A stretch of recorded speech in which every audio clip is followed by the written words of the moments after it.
এখানে কিন্তু এমন না যে ওনারা কেউ আমার বা আমি এখানে ব্যাপারটা হচ্ছে ওনাদের যে ক্ষোভটা আছে এই ক্ষোভটা হচ্ছে যৌক্তিক একটা ক্ষোভ। ভাই হাসান ভাই রাখেন এক মিনিট মানুষ আপনি জোড়া যোদ্ধা, আপনি একজন জোড়া যোদ্ধা। আমি সংসদে সবসময় জোড়া নিয়ে কথা হয়। আমাদের ওনারা এটা বলতে চাইতেছে কিন্তু সমস্যাটা যেটা হইছে সেটা তো সবাই একসাথে বলতে চাইতেছে। এখানে কিন্তু এমন না যে ওনারা কেউ আমার বা আমি এখানে ব্যাপারটা হচ্ছে ওনাদের যে ক্ষোভটা আছে এই ক্ষোভটা হচ্ছে যৌক্তিক একটা ক্ষোভ।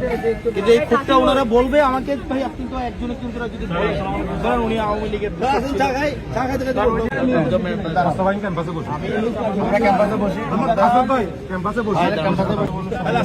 এই যে এই পর্যন্ত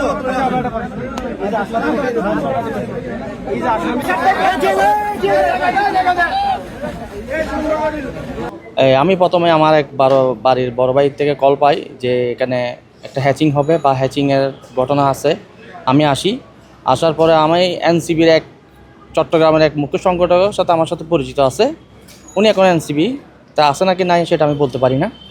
এখন ওনাকে ফোন দিয়েছিলাম, বলছিলাম ভাইয়া এখানে আজকে কোনো সাবেক মেয়রের বাড়িতে কোনো প্রোগ্রাম আছে? উনি বলতেছে আমি আপনাকে জানাচ্ছি। জানার 2 মিনিটের মধ্যে আমার কাছে কল আসি বলতেছে যে হ্যাঁ প্রোগ্রাম ছিল, হাসনাত আবদুল্লাহ আসার কথা, এসে প্রোগ্রাম করে চলে গেছে। এমনকি একটা নিউজ, এটা কোনো রাজনৈতিক সাক্ষাৎকার না, এমনি প্রাইভেট সাক্ষাৎকার এই ধরনের আমাকে কথা বললো। এর একটু পরে আমাকে আবার উনি নিজ থেকে ফোন দিয়ে আবার মানে বিষয়টা শিওর থেকে আবার ইনশিওর করতেছে, আবার আমতা করতেছে, সত্য কথা বলতেছে না, কোনো কিছু লোকাতে যাচ্ছে, এতটুকু আমি বললো আর কি ফোনে।